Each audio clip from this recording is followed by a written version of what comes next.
Bab dua orang bersembahyang. Salah seorang daripadanya menjadi imam kepada yang seorang lagi. Kaifa yaquman? Bagaimana seharusnya mereka berdiri? Dengan sanad yang Imam Abu Dawud meriwayatkan dari Anas, dia berkata, sesungguhnya Rasulullah sallallahu alaihi wasallam masuk ke rumah Ummu Haram. Mereka pun membawakan kepada baginda asam, minyak sapi dan tamar. Tetapi Rasulullah sallallahu alaihi wasallam berkata, kembalikan yang ini ke bekasnya dan yang ini ke bekasnya, kerana saya berpuasa. Kemudian baginda berdiri lalu bersembahyang 2 rakaat dengan menjadi imam kepada kami, 2 rakaat sembahyang sunat dengan menjadi imam kepada kami.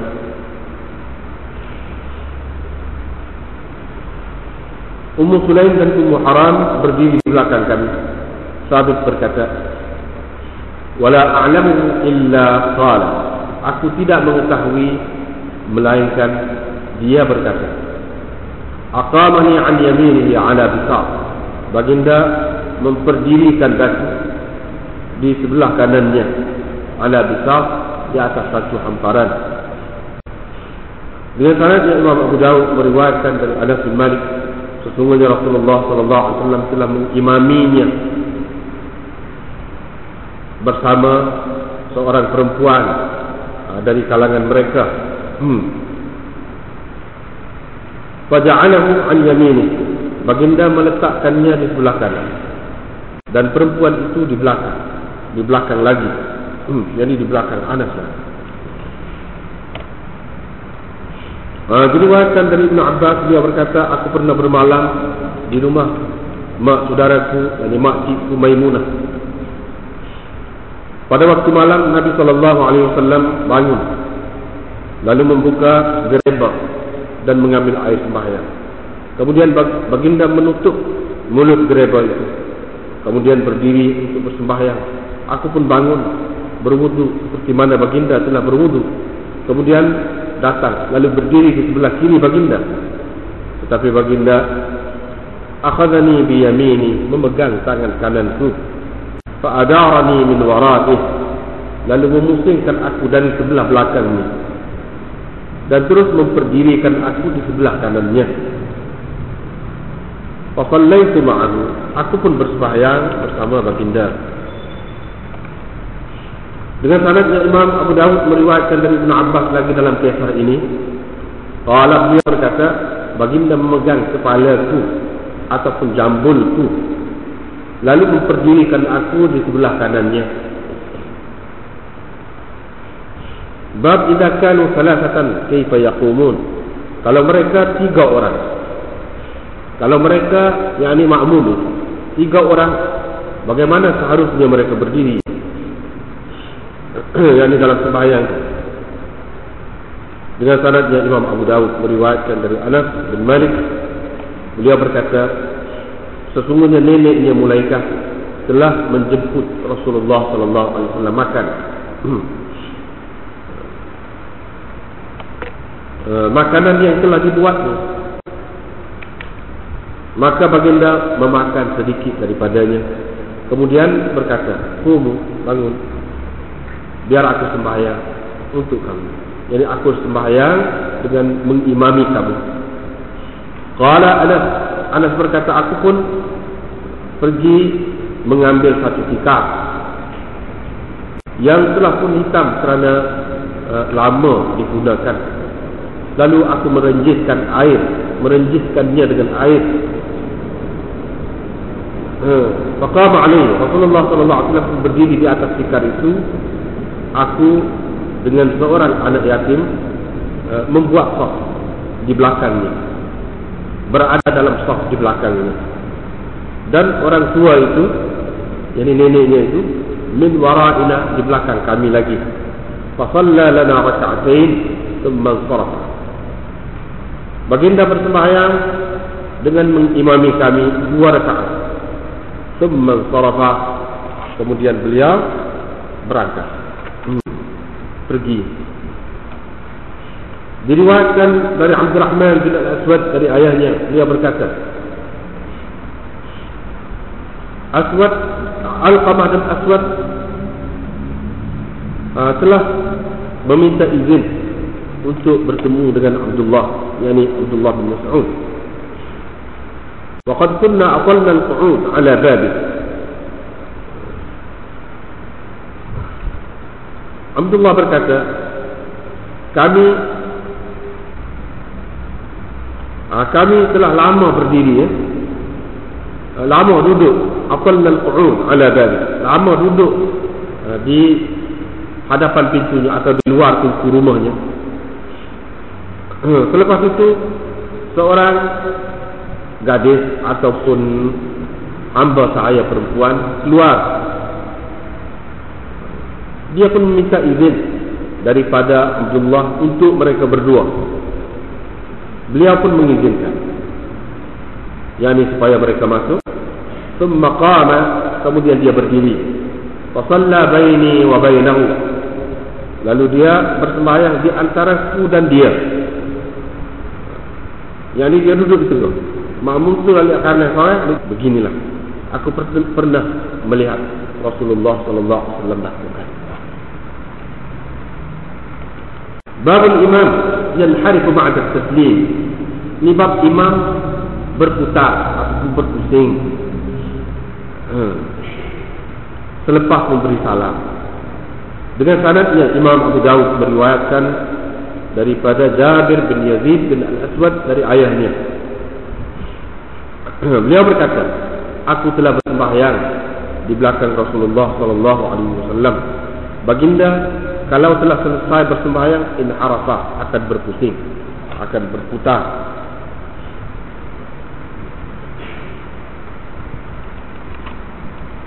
Dengan sanadnya Imam Abu Dawud meriwayatkan dari Bara bin Azib, beliau berkata, kami apabila bersembahyang di belakang Rasulullah sallallahu alaihi wasallam suka kalau kami berada di sebelah kanan baginda, fayuqbilu alaina liwajhih, kerana baginda akan menghadapkan dengan mukanya. Babul imam yatatawwa' fi makanihi. Di bab imam bersembahyang sunat di tempatnya, yang di tempat sembahyangnya. Dengan sanadnya Imam Abu Dawud meriwayatkan dari Mughirah bin Syu'bah, beliau berkata Rasulullah sallallahu alaihi wasallam bersabda, imam tidak boleh bersembahyang di tempat yang telah dia bersembahyang selagi dia tidak ta'awwal, berpindah. Selagi dia tidak berpindah, yakni berpindah tempat. Qala Abu Dawud berkata, Atha al-Khurasani tidak sempat dengan Mughirah bin Syu'bah.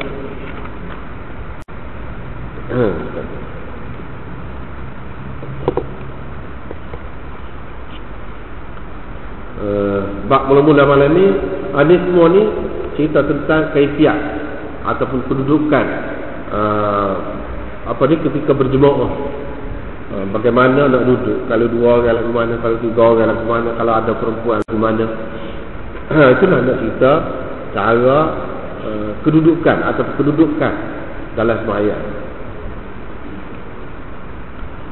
Mula-mulanya bab dua orang bersembahyang, salah seorang dia jadi imam, seorang aja makmum. Bagaimana seharusnya mereka berdiri.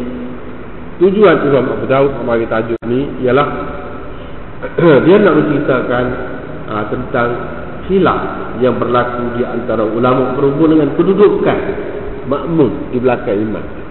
Dia nak cerita. Sebab itu dia nak mari beberapa hadis ni dalam bab-bab ni beza-beza. Tu tujuan.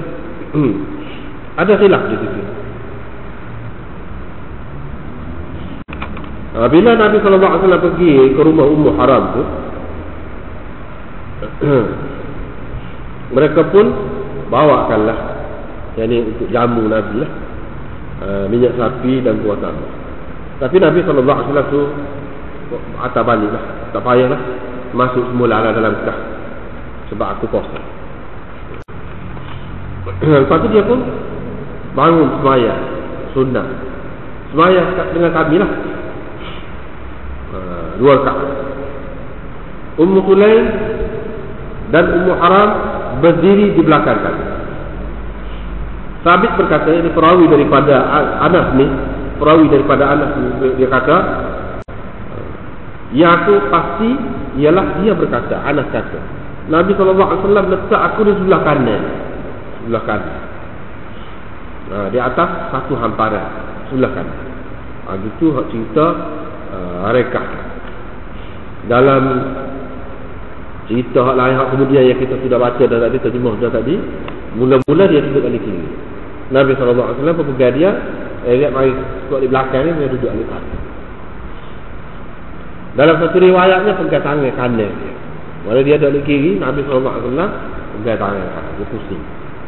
Dalam satu riwayat lagi tadi kita sudah baca dah, Nabi SAW pegang jambu dia, pegang kepala atau pegang jambu dia. Duduk pergi mari ni.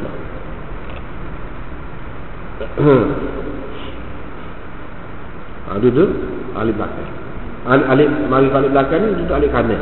Jadi hak ni riwayat mula-mula ni sebut dia memperdirikan aku di sebelah kanan. Bukan daripada awal lagi tidak. Mula-mula aku berdiri sebelah kiri, dia pusing kat kali, duduk balik kanan. Hak satu lagi tu pun betul. Mak dia dan seorang perempuan daripada mereka, iaitu Ummu Haram. Tadilah dalam riwayat yang pertama. Mak dia tu, Ummu Sulaim itu mak dia. Dan meletakkannya, memperdirikannya di sebelah kanannya. Perempuan itu di belakang lagi. Perempuan itu berdudukan di belakang lagi. Itu cerita Anas ni. Kalau kita perhati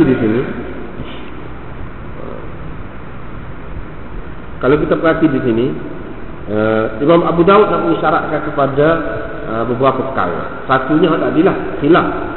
Yang kedua, khilaf tu cara mana? Ada yang mengatakan kalau seorang saja makmum lelaki tu,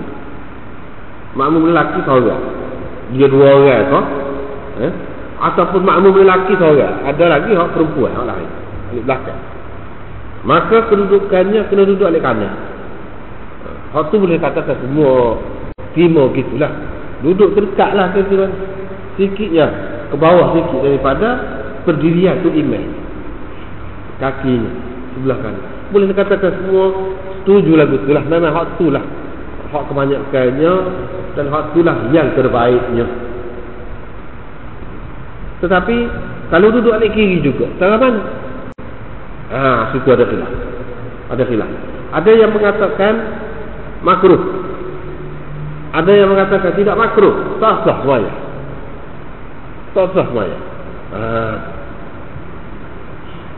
Dan kalau dalam kitab Badrul Majhud ni, bawah nombor 4, Hasyiah nombor 4, Sya'rani berkata, di antaranya hak khilaf ni dalam bab ni ialah pendapat 3 ulama mujtahidin itu, iaitu Abu Hanifah, Syafi'i dan Malik, bahawa kalau seorang dia berdiri sebelah kanan tu imam, kalau duduk di kiri tak batas sembahyang, tapi makruh. Tetapi Imam Ahmad kata batal. Kok kata batalnya siapa dia? Imam Ahmad. Tak boleh duduk di kanan.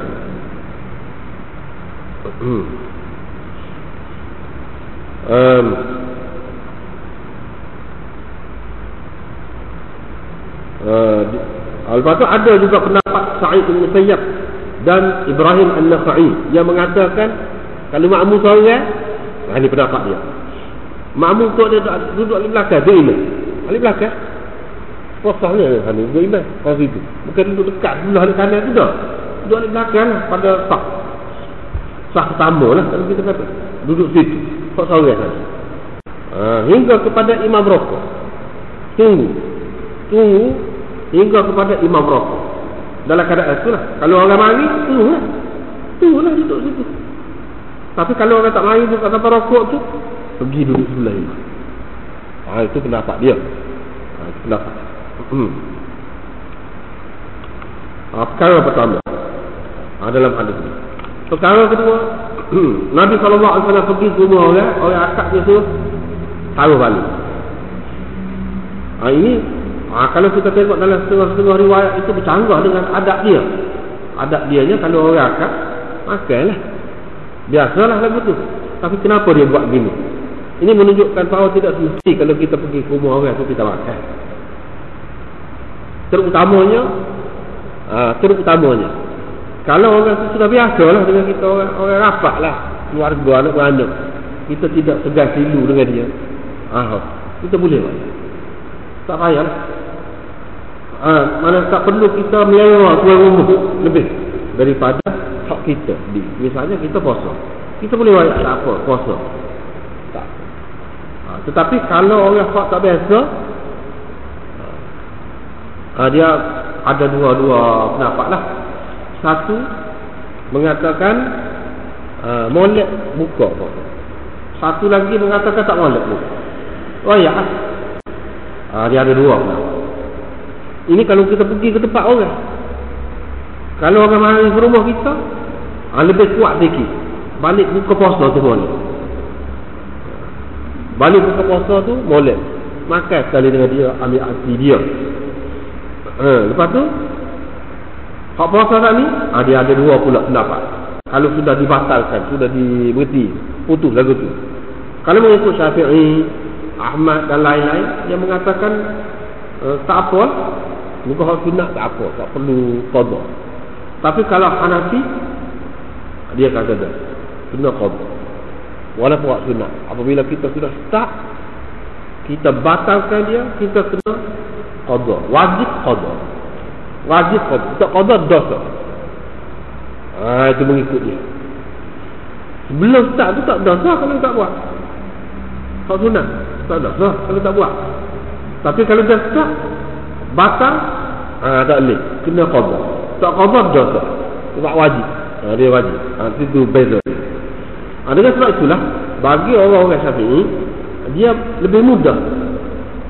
Lebih mudah dari mana? Kalau nak melayan tetamu tu lebih boleh dia mengutamakan tetamu lah. Sebab apa tak kisah masalah puasa sunat ni. Tidak kata membatalkan sesuatu yang berat lah. Yang kena qada wajib qada dah. Lebih mudah dia. Tetapi kepada orang-orang dalam mazhab Hanafi lebih susah, lebih berat. Sebab apa? Kalau dia batalkan tu, dia kena qada. Kalau tak qada dah. Dengan sebab itulah mana lebih berat tu, mana lebih kurang bagi dia. Kalau batal kena qada juga. Kalau tidak batal lebih baik lagi tak payah qada. Ini sekiranya tidak jadi apa ni, tuan rumah tu berasa hatilah, berasa hati benar, gitu.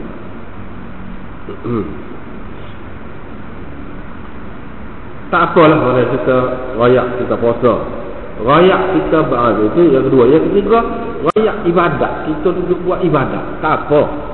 Tidak kata nak menunjuk, tidak masuk dalam sum'ah ataupun riak dan menunjuk-nunjuk kau orang, tak masuk dalam. Kita rayak kita puasa, supaya orang kecek kasar dengan kita, kecek dia nak balas dengan kita, rayak kita puasa, tak apa. Kan? Kalau ada sebut, dia suruh rayak kita puasa.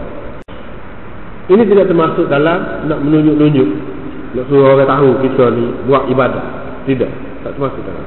Bahkan rayak hak sebenar, kalau tidak dia boleh jadi kecil hati. Rayak puasa tak apa. Itu perkara yang kedua. Adalah hadis ni.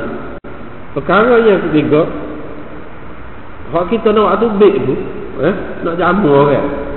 Hak ni terpulang kepada adat, terpulang kepada adat dan hak setempat tu, makanan yang biasa dimakan setempat. Hak ni dalam masyarakat dia biasa nak dapat, mudah nak dapat minyak sapi dengan wasama. Kita kata kalau kita orang Melayu lah kita, tak ada kamu kita nak makan tu kita ada minyak sapi dengan wasama, nak sicah kalau ke mana? Tak tahu pun. Nak gaul lah ke mana, nak ikut. Kita tak waktu beri tu, kita waktu beri galai. Tak apa. Hal ni termasuk di dalam sunnah. Memang sunnah Nabi tak tegur, tak kata apa. Memang dia pernah berlaku di hadapan dia. Tetapi sunnah ghairu tashri'iyah. Ni benda kenapa benda-benda ni sunnah, tapi sunnah ghairu tashri'iyah. Dengan arti kita tidak semesti terikat dengan cara ni. Tidak semesti terikat dengan cara ni. Dah orang layan Nabi SAW buat lagu ni, selalulah kita jumpa dia buat tubik wasama kepada Nabi SAW. Apakah kita kalau orang pergi ke rumah kita kerana nak ikut Nabi tu perlu buat tubik wasama itu? Tak perlu. Tak perlu. Ini dia terikat dengan suasana, tempat, zaman. Ini mengikut urus atau keadaan. Tak apa buat keluar benda lain. Buat keluar air ke air gapo-gapo ikut terpulang, air sejuk ikutlah. Tak apa.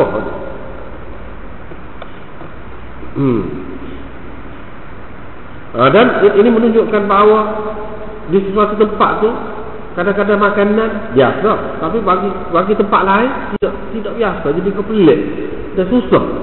Orang tak biasa makan macam kita. Kalau nak buat apa tu tak biasa. Ini termasuk dalam sunnah ghairu tashri'iyah.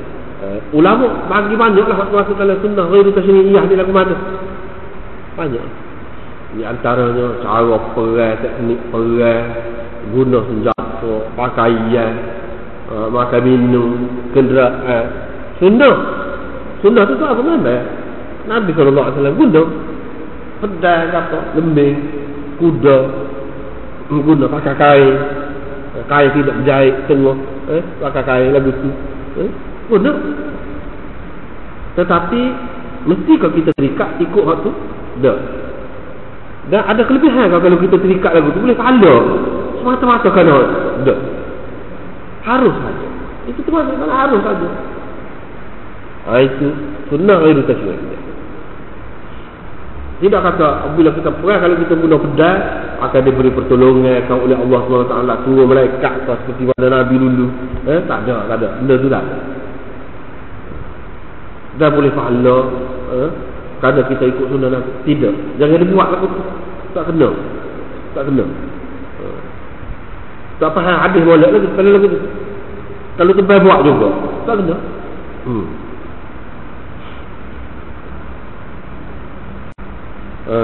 Kena sesuai dengan keadaan, dengan zaman. Masalah kenderaan, masalah gapo. Kalau kita nak tengok lagi, pergi jauh lagi, adakah naik kereta, naik kapal terbang, naik gapo semua sunnah? Sunnah kan itu? Tidak sunnah dari segi zahir, dari segi surahnya tidak sunnah, tetapi sunnah dari segi maknanya. Orang panggil sunnah maknawiyah lagi tu. Sunnah dari segi makna dia, dari segi makna dan maksud dia. Apa tujuan yang Nabi naik kuda dulu? Apa? Nak suruh cepat siapa lah, tidak penat jalan kaki. Lepas tu kalau kita naik kereta, naik motor, naik apa-apa, dia pun dengan maksud tu je. Dia ada dengan maksud tu, makna tu ada. Orang yang penat, dia nak jalan kaki, Nabi SAW marah, dia suruh naik benda. Dia suruh naik benda. Apa? Sebab itu memudahkan, memberi keselesaan kepada dia. Cari keselesaan itu Nabi SAW nak. Cuma sampai dia tak tu. Kita kalau faham itu senang. Selesai banyak masalah. Sunnah juga, tapi sunnah dari segi makna, maksud, tidak bercakap.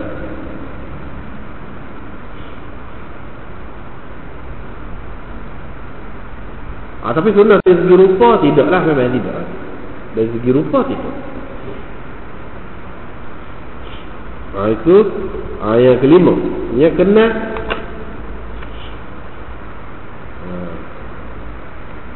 kalau kita mengambil kira selalu beberapa riwayat kemudian ni, dia kata pegang tangan, ni pegang tangan. Soal lagi pegang jambu, pegang jambu.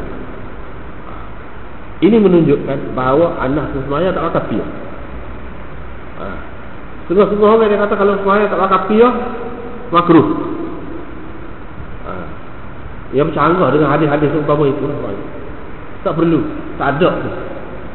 Kalau kita nak cari nas yang tunggal, mesti pakai piyah. Kalau pakai piyah, boleh sunnah. Kalau tak pakai piyah siapa makruh dah. Tak ada dalil yang tu. Bahkan banyak dalil yang menunjukkan sahabat-sahabat dan Nabi sallallahu alaihi wasallam sendiri pun beberapa kali tak pakai ketika sembahyang. Macam sini anak dia kalau tidak nak pegang jambu lagi mana? Dia kata pegang jambu. Bukan pegang di tempat jambu tu, tidak. Atas serban kalau kita kata tak, pegang jambu. Maknanya tak pakai kan satu dia boleh pegang. Kalau dia nak pegang lagi mana? Ini menunjuk. Dan Nabi sallallahu alaihi wasallam kalau benda ni tak boleh, tengoklah kalau duduk di kiri mengikut mazhab Syafi'i tadi kita sudah baca dah. Makruh. Makruh Nabi sallallahu alaihi wasallam pusing bagi duduk di kanan. Nak mengelak daripada makruh lah. Kalau tak pakai piyah tu makruh, tentu Nabi tegur. Tak ada. Tak tegur masalah tu. Menunjukkan tidak makruh. Menunjukkan tidak makruh. Apalagi kalau kita nak kata haram. Apalagi kalau kita nak kata haram jauh, jauh. Makruh pun itu. Sebab ada orang yang mengatakan makruh. Sebab kita ni boleh kira. Kalau pergi balik India mana tu, balik Pakistan, setengah-setengah masjid tu dia ada buat piyah ni dengan daun sama, daun apa-apa. Kalau kita pergi tak pakai piyah, dia ambil orang, letak atas kepala kita, itu terus semua. Pasal dia faham hal ni, dia faham hal ni. Dia faham gitu, tak boleh buka kepala. Tak kena. Bahkan kadang-kadang waktu dia lemah kita je. Cuma lah piyah dia, kita lega. Kita lega, letak atas kepala. Orang yang ada dari segi pakaiannya comel jadi itu. Tak perlulah. Tak perlu. Jadi nampak teruk. Yang sebenarnya tidak gitu. Tak payah.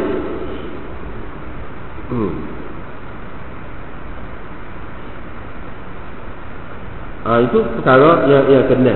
Yang tujuhnya dia ada kaitan dengan masalah ini juga. Setengah-setengah dalam masyarakat kita ni dia duduk kata bukan sekat piyah, selebar tu. Kalau pakai selebar boleh pahala lebih semayang.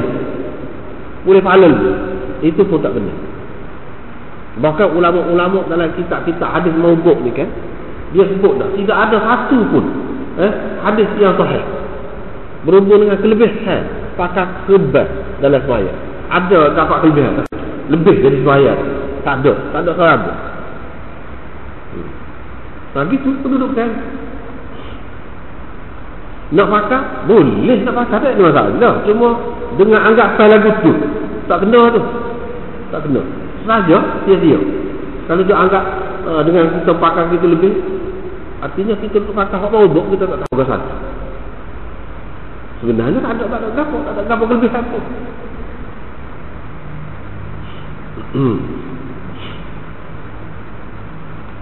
Dia tu. Yang ke-8 hadis ini menunjukkan bahawa sembahyang sunat ni boleh juga dengan berjemaah. Bukan sembahyang fardu saja. Sembahyang sunat pun boleh juga berjemaah. Semua sembahyang sunat apa? Tidak semua sembahyang sunat. Kalau sunat rawatib lepas sembahyang itulah, lepas sembahyang fardu ataupun sebelum sembahyang fardu. Tak ada seorang ulama yang kata boleh sembahyang tu. Tak ada. Kalau buat juga bid'ah. Kalau buat juga itu bid'ah. Jelas lah semua sepakat. Tetapi kalau sembahyang tahajud, sembahyang tarawih, sembahyang hajat misalnya. Sembahyang hajat tu pun masih lagi itu, tapi tak apalah, ada yang terima. Ada yang terima. Boleh. Sembahyang dengan berjemaah. Sembahyang dengan berjemaah. Begitu juga sembahyang witir dan sebagainya boleh berjemaah. Ataupun sembahyang sunat mutlak tak jelas. Sunat gah tak jelas, tak apa. Lagu macam di sini tak jelas sunat ni sunat gah. Tak jelas. Tak apa. Boleh. Tetapi sini kalau kita tengok dalam kitab ni, wa fihi jawazul jama'ah fil nafilah. Boleh sembahyang sunat dengan berjemaah. Wa 'inda al-Hanafiyah, di sisi ulama-ulama dalam mazhab Hanafi, jawazuha muqayyadun bima idza lam yazidu 'ala thalathah fa yadkhulu fi at-tada'i fa yukrah. Dia hak boleh ni sembahyang sunat. Kalau tidak siapa manggil orang. Kalau dalam mazhab siapa manggil orang, siapa ramai lebih daripada 3 orang. Apa tak boleh? Makruh bagi dia. Kalau sembahyang sunat tu sakal lagu tu. Tapi kalau sembahyang sunat sikit ya, 2-3 orang tak apa, tidak makruh. Dan tidak siapa manggil. Itu mengikut dia. Mengikut dia tak boleh. Makruh. Lepas tu dalam hadis ni dia sebut yang ke-9-nya Ummu Sulaim dan Ummu Haram tu duduk di belakang kami. Ini menunjukkan kedudukan orang perempuan tu di belakang lagi daripada orang lelaki. Tidak kata perempuan tu buat apa dengan lelaki. Padahal anak ni mak dia je. Sebab apa ni kita kata kalau duduk dalam satu saf. Dah. Nabi SAW tak buat lagi. Ini menunjukkan bahawa tak boleh lelaki dengan perempuan tu duduk dalam satu saf. Ini setara mak dia. Nabi SAW tidak apa ni letak gitu, duduk di belakang. Itu kedudukan orang perempuan di belakang lagi daripada lelaki. Adapun kalau orang buat juga, ini hak dalam rumah ni kalau nak pun dia tidak buat lagi, mengikut cara juga. Kalau buat secara terbuka dalam masjid itu jadi bid'ah lah, bimbang. Jadi bid'ah. Begitu. Sebab tidak jelas, tak ada dalam hadis yang menunjukkan, satu pun dalam hadis yang menunjukkan ada lelaki duduk dalam satu saf dengan perempuan. Tak ada. Dalam riwayat yang lain, ni 2 orang. Dalam riwayat yang lain boleh jadi ada beberapa kali. Begitulah maksudnya. Ummu Sulaim seorang saja ada di belakang.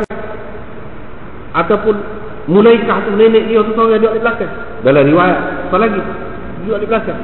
Sama-sama mengikut Imam Ahmad, makmum kalau duduk seorang di belakang saf batal sembahyang. Tak sah sembahyang. Itu mengikut mazhab Ahmad. Tak boleh duduk seorang. Kalau lah perempuan dia boleh duduk sama saf dengan lelaki, mestilah dia tidak akan duduk di belakang seorang. Mesti Nabi SAW suruh duduk dekat cucu dia tu. Apa dapat cucu dalam satu saf? Tidak. Dia suruh duduk di belakang. Pada duduk di belakang tu seorang. Kalau nak kira dia tak boleh duduk seorang. Imam Ahmad adalah hak dia pegang. Hak dia pegang. Nabi SAW tak boleh. Siapa dia mengatakan tak apa, batal sembahyang.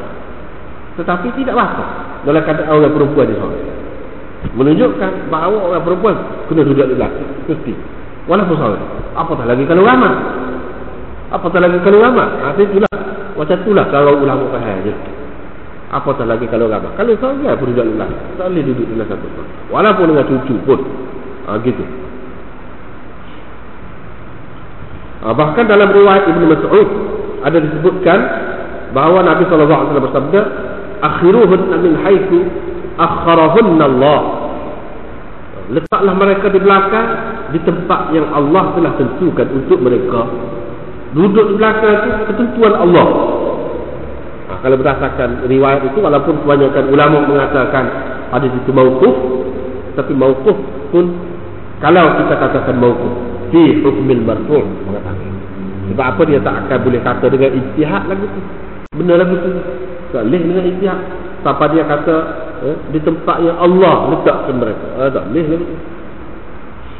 Apalagi ada juga riwayat yang bukan mauquf tetapi marfu'. Baik, kalau perempuan duduk juga sama betul dengan soal lelaki, itu lagu mana? Kalau duduk sama betul dengan soal lelaki. Dia ada beberapa masa. Kalau mengikut mazhab Syafi'i tak batal. Orang lelaki pun tak batal, orang perempuan pun tak batal. Kalau duduk juga. Cuma yang tidak mengikut sunnah. Dari segi batal semaya tidak. Tetapi kalau mengikut Imam Abu Hanifah, batal. Tak boleh. Duduk satu saf. Kecuali kalau dengan terpisah. Satu terpisah. Buat dinding. Dia satu. Hanya di sini bukan bersama. Pisahkan oleh dinding. Itulah. Itu adalah. dalam mazhab Syafi'i boleh. Bahkan dia kata bagusnya lagu.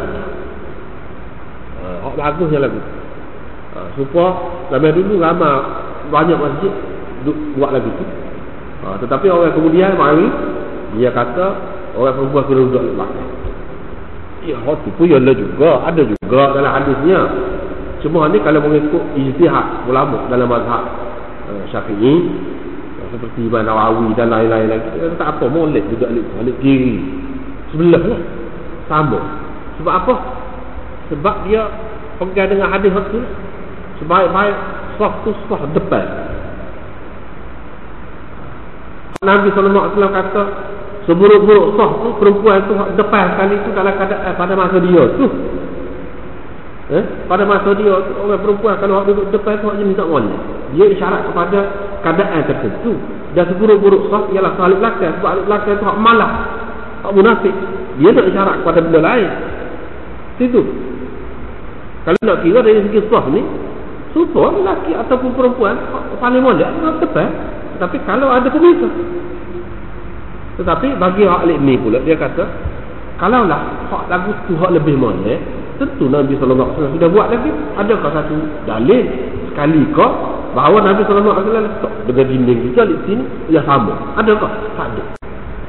Waktu masalah itu cuma yang berdasarkan ijtihad ulama dalam mazhab Syafi'i ialah sebab dia pegang dengan tadi lah.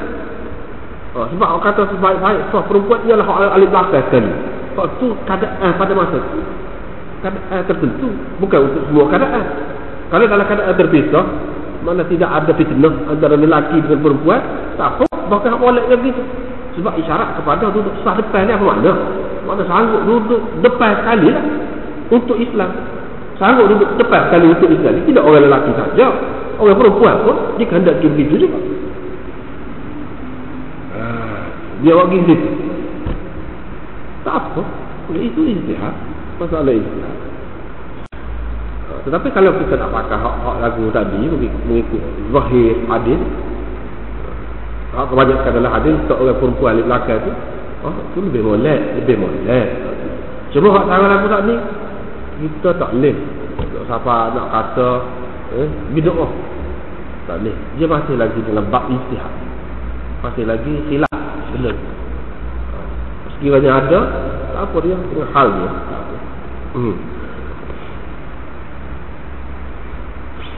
Tapi di sisi Imam Malik, kalau duduk sekali sah tanpa dinding, kalau dinding itu cerita lain. Dia kata makruh, bukan tak sah, makruh.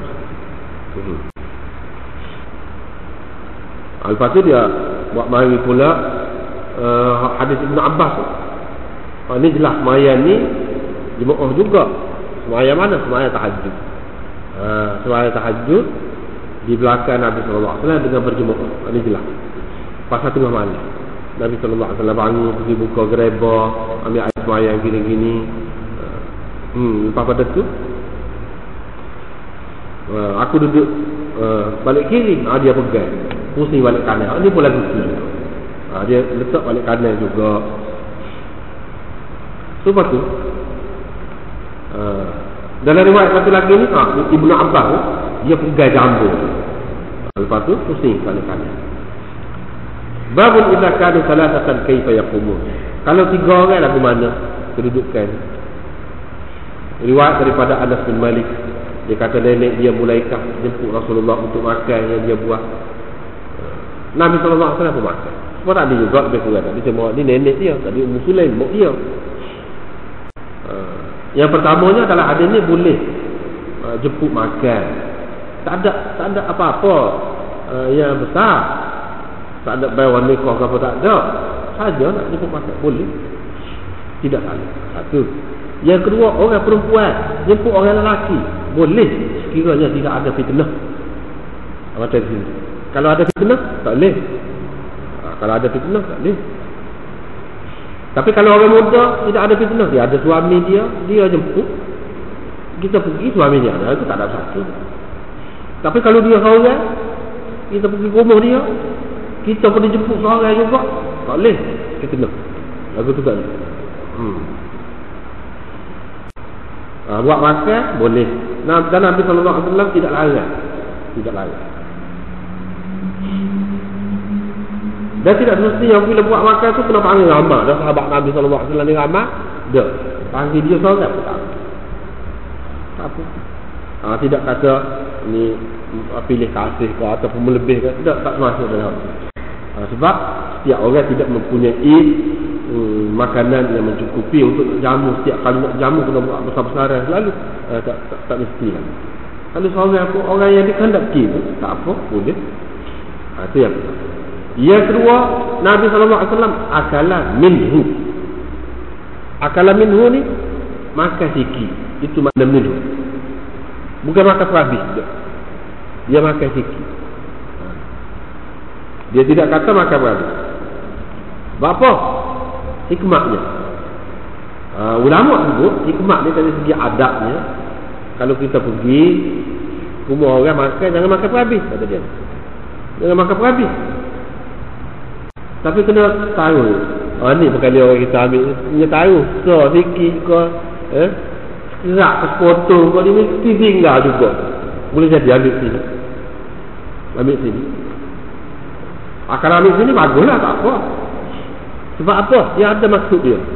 Kalau kita makan habis, katakanlah memang benda tu tak ada dapur. Gelisah lah tuan rumah. Boleh jadi dia tak kenyang. Dia tak puas hati. Boleh jadi. Tapi kalau kita berhenti sebelum tu, dia kata dia puas hati. Ini semua termasuk dalam bab nak jaga hati. Nak jaga hati tuan rumah. Boleh lah kalau jaga lagu tu. Tapi kalau memang tuan rumah tu memang dia ada banyak, ada tak apa. Habis tak apa. Tak apa kalau tak apa kalau tapi hak moleknya tak usahlah. Takut dia jadi sebuah salah nak kata ke. Tapi kalau kita sudah maklum dah dia memang tak apa. Dan memang dia buat banyak. Ataupun kalau habis pun tak apa. Maklum. Tak apa kalau nak habis tidak mesti kena tinggal. Cumanya ini sebagai adab. Tengok keadaan. Tengok keadaan. Boleh jadi tengah tempat tu sesuainya kita tak perhabis. Tengah tempat tu molek kita perhabis. Dia nak suruh perhabis. Dia nak suruh perhabis. Molek gitu. Supaya Nabi SAW ajar ni macam-macam masalah makan ni pun dia ajar. Kalau makan ambil sebutir-sebutir. Tapi ada ketikanya Nabi ambil 2 butir. Makan 2 sekali. Dengan sebab ulama-ulama ada yang ambil 3 butir pun ambil. Buang tu ambil. Sebab apa? Itu mengikut keadaan. Terpulang kepada keadaan. Kalau dah ramah nampak boleh jadi nanti ada tak cukup, baik kita ambil butir lah dalam keadaan tu. Tapi kalau dah memang banyak, kita sendiri yang beli. Kita sendiri yang beli. Apa nak ambil 2 butir? Tak ada masalah. Kita sendiri maklum. Maknanya terpulang. Tidak kata terikat mesti kena buat lagu ni, mesti kena tak mesti. Ada juga orang dia kerana nak mengikut hadis betul memang boleh tu, tapi dengan faham maksud dia. Kalau tak faham maksud, tak apa ke mana juga. Dia kata Nabi sallallahu alaihi wasallam suka ganjil. Suka ganjil. Kalau ganjil kat mana? Dia makan 2 tambah sebutir. Dia tak makan 2. Kalau dia makan 2 dia akan tambah sebutir lagi. Jadi 3. Kalau dia makan 3 tak apa, tak 3. Kalau dia makan 4 dia akan tambah lagi. Dia jadi 5. Gitu. Bermakna kalau kita makan nasi 3. 2 pinggan tak boleh kena 3. Lagu tu. Berat juga. Berat juga kalau semua nak buat lagu tu. Ini tidak mesti. Tidak mesti. Hak tujuan Nabi SAW buat begitu. Apa hikmah dia? Selalu kalau dia nak, siapa dia nak suci pun kan, kalau nak guna batu dia guna stok. Atau 2. 2 tu kalau 2 tu cuci dah, dia guna 3. Kalau 4 dia ambil 5. Begitulah seterusnya gaji. Tujuannya dia nak suruh kita ingat semua. Dalam hidup kita ni ada 2 macam kejadian. Apa ni? Hak ada ni, maujudnya hak ada ni ada 2 macam. Satu, hak ada pasangan, ada guru, boleh kita tanding, boleh kita banding. Asy-syaf'i. Kalau kita Quran. Satu lagi al-wat. Asy-syaf'i wal-wat itu hak ganjil Allah. Dia saja. Maknanya nak suruh kita ingat semua. Makhluk, Khalik. Makhluk Khalik. Kita hamba Allah. Nak suruh ingat kat Allah dalam keadaan mana? Dan nak tanya dia dalam masuk dalam molek tauhid. Itu tujuannya. Kalau semata-mata makan kita tak mana. Tapi kalau dia ingat tu tak apa, boleh. Kalau dia ingat tu. Tapi kalau lah siapa dah sedawa dah. Kalau nak ikut tadi 3 pinggan tak ada bahasa tu. Tak ada bahasa. Dah molek dah 2 pinggan. Bersih lah. Tak ada bahasa nak ikut tu. Tengok tempat juga. Tengok tempat. Begitu je. Tujuan dia nak aneh tu. Tauhid. Kita apa? Dia apa? Nak ingat tak? Nak ingat tak? Kita kurang. Kita ada bandingnya. Kita ada tandingnya. Kita ada lawan. Dia tak ada. Tak ada bandingnya. Tak ada lawan. Tak ada yang suka. Tak ada kan. Nak ingat tak Allah tu. Nak suruh ingat tak Allah. Sebab La ilaha illallah. Hak tu asasnya. Hak nombor 1. Nak tanya hak tu. Lepas pada tu Nabi SAW kata baru kita semayang. Tak apa. Ni ajak ni muka 3 orang. Anak baru pergi ambil tikar. Kita ada tikar. Kerana lama sudah dipakai. Aku perenjiskan tikar tu dengan air. Renjiskan itu sebab apa? Ada yang mengatakan renjis itu supaya lembut jadi tikar. Ada yang mengatakan nak suruh hilang tikar tu nak itas ni. Renjis tu nak suruh hilang. Nak itas dia nak suruh cuci. Nanti kita kata basah. Basah pergi negeri panas. Metar tu ni tak apa. Mengikut Imam Malik ya, kata dia sebab dia tidak pasti cuci kau cemah tikar dari. Sebab itu dia renjiskan. Mengikut Imam Malik, kalau najis yang tidak diyakini bahawa memang kena najis, cuma disyaki saja. Kita memadai dengan renjis. Hilang najis mengikut dia. Dia pegang hak ni, ada ni. Kerana kalau nak cuci dengan merenjis begitu, tak ada mana cuci. Nak suruh hilang cuma akan dia hitam tu. Tidak tu hilang hitam dengan renjis, dia kena basuh. Ni maksud lain ni kata dia. Dengan maksud nak menghilangkan najis. Dia bahagia. Lepas tu aku pun dengan seorang anak yatim buat sah di belakang Nabi SAW. Di belakang Nabi SAW. Ni dah muka 2 orang kan. Duduk belakang dalam satu sah. Dan orang tua Tina tu nenek dia tu duduk di belakang kami. Itu kedudukan. Supaya juga seperti ni. Aku buat sah dengan seorang anak yatim dalam satu sah.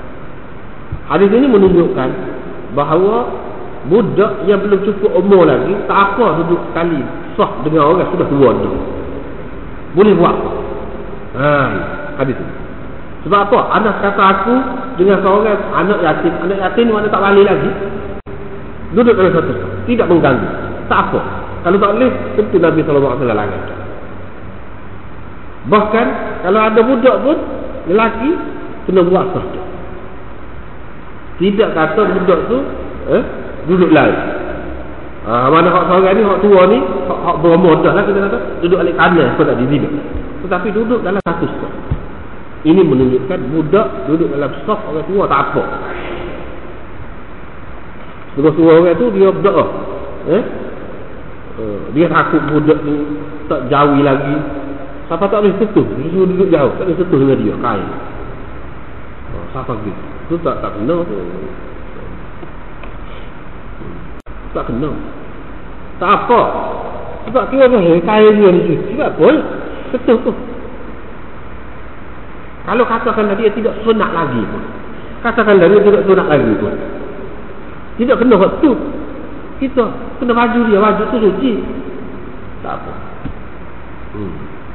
Tetapi orang cuma sangat tidak dapat taksir. Setuh tak kena tu. Di sini jelas apabila Nabi SAW suruh buat sah di belakang tu duduk sah. Sah ni dekat bukan jauh. Tak boleh pisah begitu.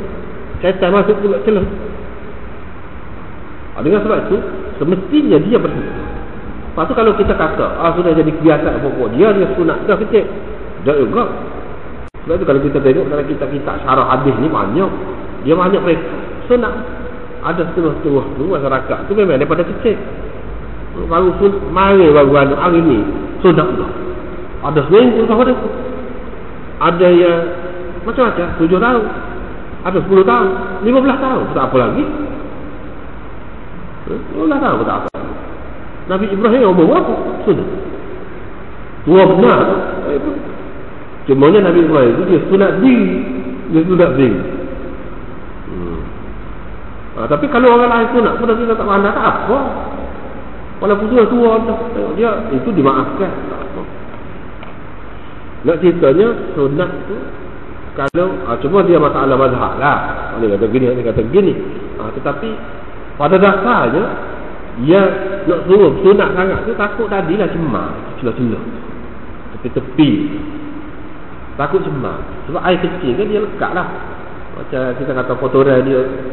Takut tu. Sebab seseorang tu tidak semaya, tak sah semaya dia kerana tak jaga air kecil. Dia pun termasuk dalam hati dia juga. Sebab itulah ulama mengatakan sunat. Apa lagi sunnah Nabi SAW sunat. Tetapi hak berkait dengan sembahyang tu maksud sebenarnya hak tu. Kalau katakanlah seseorang itu tidak sunat, dia cuci semua, itu tak ada masalah. Tak ada masalah. Cuma yang tidak mengikut sunnah Nabi. Tidak mengikut sunnah Nabi. Dan kalau secara umum orang Islam tu semua dia mengikut aliran buat dia satu negeri buat dia tak sunat tak boleh. Ulama kata siapa boleh pulang. Mana tidak Islam mengikut cara sunnah Nabi. Kalau seorang dua ada lah orang ganyi bilik dia takut sunat tu. Itu tak apa. Tapi jangan umum. Supaya satu tempat tak ada bel apa. Tak bel tak boleh.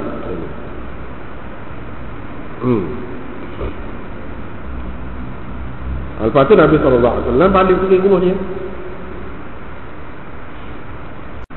Dalam hadis ini juga ada sebut sikap kerana sudah lama dipakai.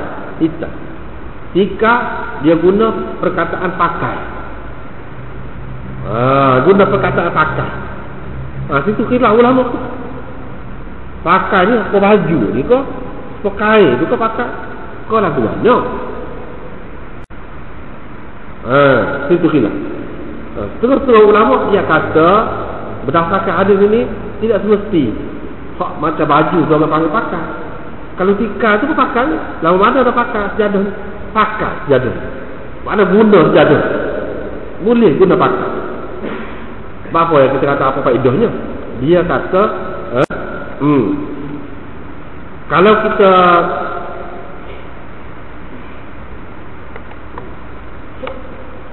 kita tengok kepada orang bersumpah, di sini. Kalau mengikut Imam Malik dia pakai benar ini. Orang bersumpah dia kata dia bersumpah dia tak boleh pakai. Dia tak boleh pakai apa-apa. Dia kata. Lepas tu dia duduk atas tikar. Itu makna langgar sumpah dia tadi. Langgar sumpah dia tadi. Mengikut kebanyakan ulama dia kata tidak langgar. Sebab itu tidak panggil pakai itu. Kalau pakai ni baju. Kalau gitu. Gitu. Tapi Imam Malik kata tak. Kalau dia kata lagu tu memang dia melanggar sumpah dia lah. Melanggar sumpah dia. Bila langgar sumpah ni dia ada hukum dia lah. Yang ni kena bayar kafarah apa tu. Seterusnya riwayat daripada ni anak kepada Aswad bin Yazid ni. Al-Qamah dan Aswad anak murid. Dua orang anak murid pada Abdullah bin Mas'ud pergi ke rumah dia. Lama duduk tunggu luar. Duduk. Lepas pada tu hamba saya perempuan dia keluar. Nak tengoklah siapa dia ada. Lepas tu masuk raya. Orang ni masuk raya. Abdullah bin Mas'ud pun kata biar dia masuk. Tak apa.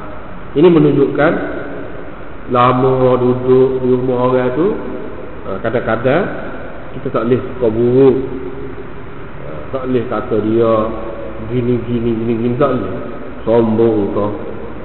Dia tak melerau kita tu. Dia masuk tak boleh.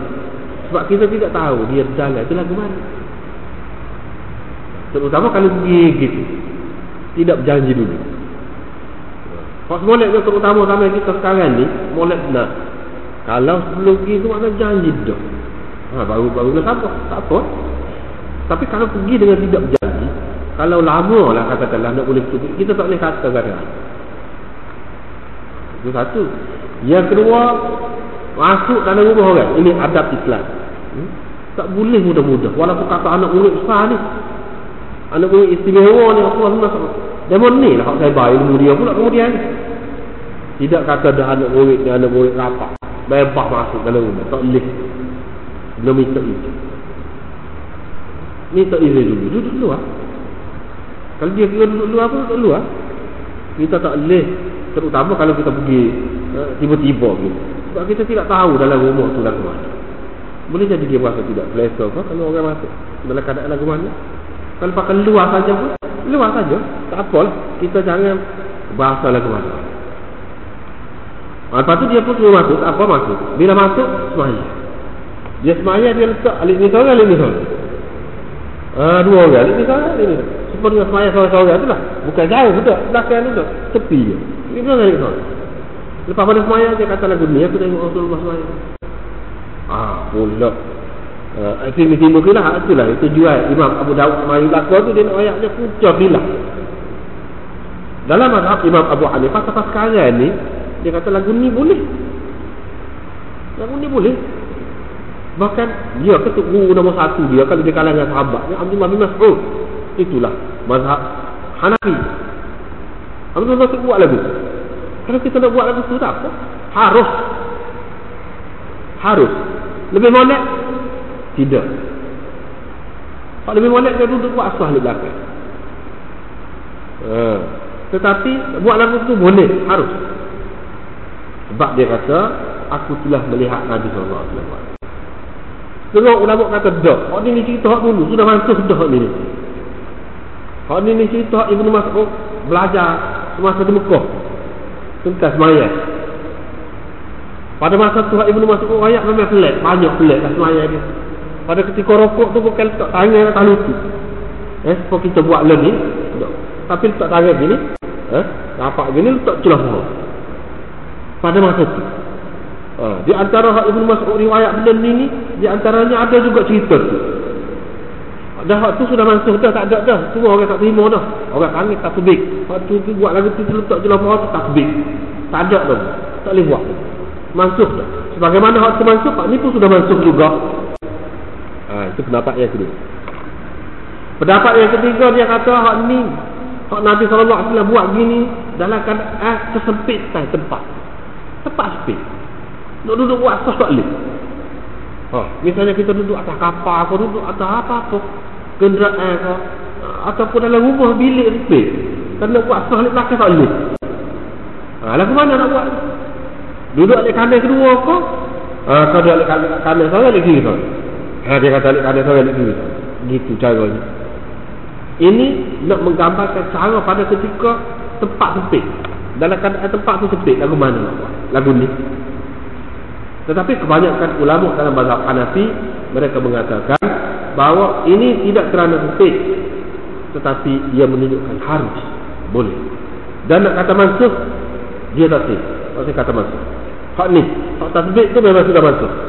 Hak letak tangan ni rapat ni, lepas tu letak jelabak tu memang mansuh. Tapi hak ni kedudukan makmum dua orang ni, duduk di belakang tu imam, ini tidak mansuh kata dia.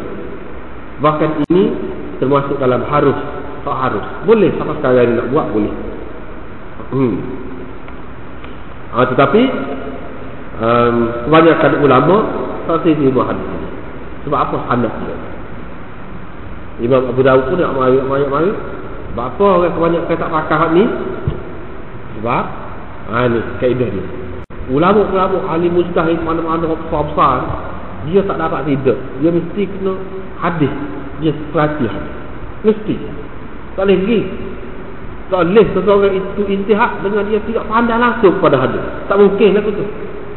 Kalau dia buat juga salah. Tak betul. Tak betul lah. Dia mesti tak boleh dengar Quran hadis. Mujtahid mana-mana, orang alim mana-mana dalam Islam mesti dua tu. Tak boleh tinggal. Hak ijma' masih lagi, hak qiyas masih lagi, ada belah bagi. Walaupun hak kebanyakannya terima ijma' qiyas, tetapi masih ada lagi orang besar tak terima. Kalau dia nak terima pun lagu ni ada syaratnya, tidak mutlak. Tapi Quran dengan sunnah tak boleh. Semua tunduklah. Imam Abu Daud tak mari hak dulu. Tak hadis. Lepas tu dia mari hak ni. Berapa yang ulama tak terima hak ni? Dia nak ayat. Sebab sanad dia. Sebab sanad. Cuba kalau kita perhati sini. Harun bin Antara. Ini kan Utsman bin Abi Syaibah qala hadatsana Muhammad bin Fudail an Harun bin Antara an Abdurrahman bin Aswad. Siapa dia Harun bin Antara? Dalam Mizan al-I'tidal, Imam Zahabi mengatakan, Imam Ahmad mengatakan dia thiqah, dan Yahya bin Ma'in kata dia thiqah. Ibnu Hibban kata tidak boleh dibuat hujjah dengan dia. Dia ni. Mati pada tahun 142. Munkarul hadis jiddan. Munkarul hadis jiddan. Munkarul hadis ni dia mesti, kalau kata munkar, perawi ni perawi munkar, mesti dia tu perawi yang lemah, bukan thiqah. Itu orang panggil munkar. Sebab hadis munkar ni hadis yang diriwayatkan oleh perawi yang lemah, bercanggah dengan perawi kuat daripada dia. Itu hadis munkar. Kalau kata munkarul hadis, makna perawi dia tu lah betul sifat dia. Lepas tu kalau munkarul hadis saja sebenarnya dah, ini kan jiddan. Lagi kuat lagi. Tapi dia kata Ibnu Hibban. Skala Ibnu Hibban ni mudah-mudah dia. Dia lulus saja. Kalau dia tak lulus. Munkarul hadis jiddan. Tetapi ni perawi ni khilaf ulama.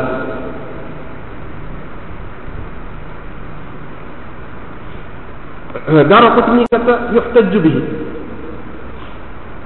Dalam Tahdzib al-Tahdzib, Harun bin Antara bin Abdurrahman, dia riwayatlah orang ni kata gini, orang ni kata gini. Tapi Barqani kata, saya tanya Daraqutni tentang dia. Faqala, tadi Daraqutni kata boleh buat hujah. Ni pula Barqani kata, aku tanya Daraqutni tentang dia. Dia kata makruh, yakzib. Pula kena tinggal dia, tak boleh pakai, yakzib. Apa sebelum pada ni dia kata boleh hujah. Sebab itulah anak selalu kata dah itu masalah menentukan perawi-perawi ini masalah ijtihad ulama-ulama. Boleh jadi satu ketika dia tak ada tengok sebab-sebab yang membolehkan dia kata orang ni gini-gini, tak ada kata. Tapi kemudian dia dapat tahu, dia kata biasa. Kita tak boleh kata apa sekali kata lagu ni, sekali kata lagu ni. Terbuka keadaan orang tak lupa kan? Boleh jadi orang tu mula boleh, lepas tu tak boleh. Boleh jadi orang tu daripada dulu lagi tak boleh, tapi kita tak tahu dia tak boleh. Mula kita tahu boleh. Lepas tu apa ni ulama-ulama rijal ni dia orang kaedah dia pakai ni kaedah biasa. Bukan kaedah yang kena bom orang dulu ataupun kerana tak ada. Rasa apa-apa ni tak ada. Biasa. Berdasarkan kajian terhadap orang.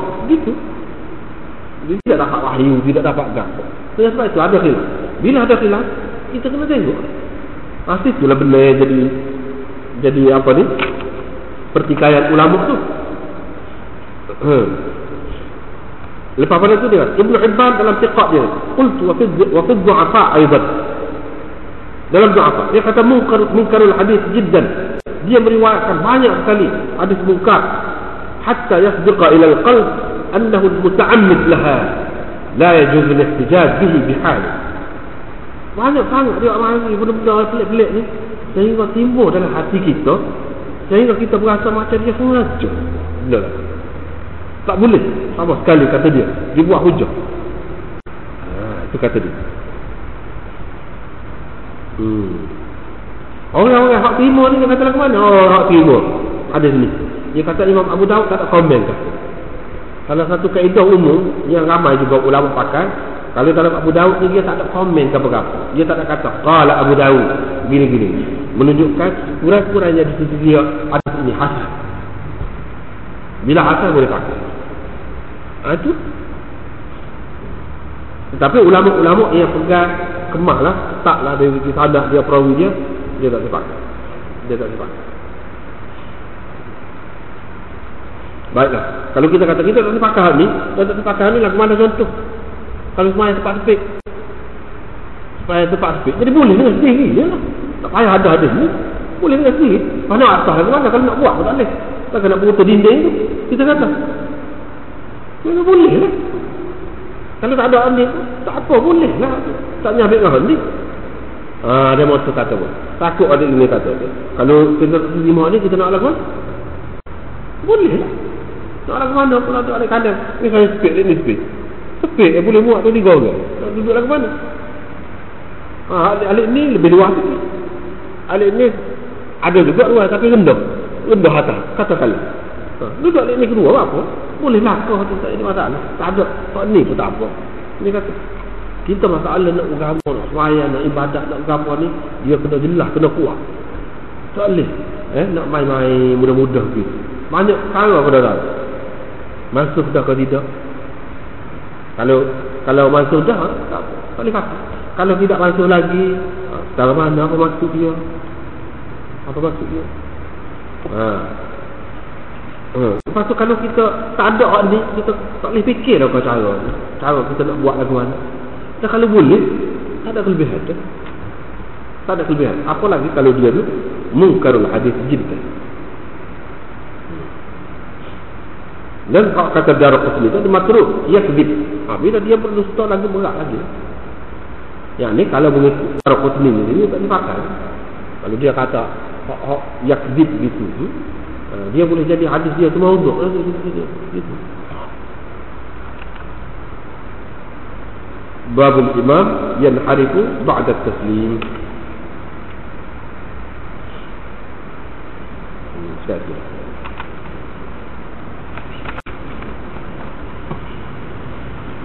Satu maklumat iaitu siapa nak kitab di Mazlul Majhud ni. Mazlul Majhud ni boleh nak kira, ada dia mau nak kira daripada Mesir. Yoganya kata-katanya anak pun tidak pasti juga sini. Kalau sini 400 lebih katanya. Allah alam lah. Mengikut ada orang cerita tu dia kata 400 lebih. Kalau ni 200 setengah kali dengan belanja terus lah. Kalau siapa-siapa nak sekatnya sekat malam lusa. Pasal apa tak ada daripada nak puh dah ni. Dia puh bulan 8 proses waktu ni tak ada dah sekat malam lusa. Jadi kalau nak tu jumpa dengan anak, kita bagi nama ke apa. Malam esok masjid kebahagiaan boleh, malam lusa boleh.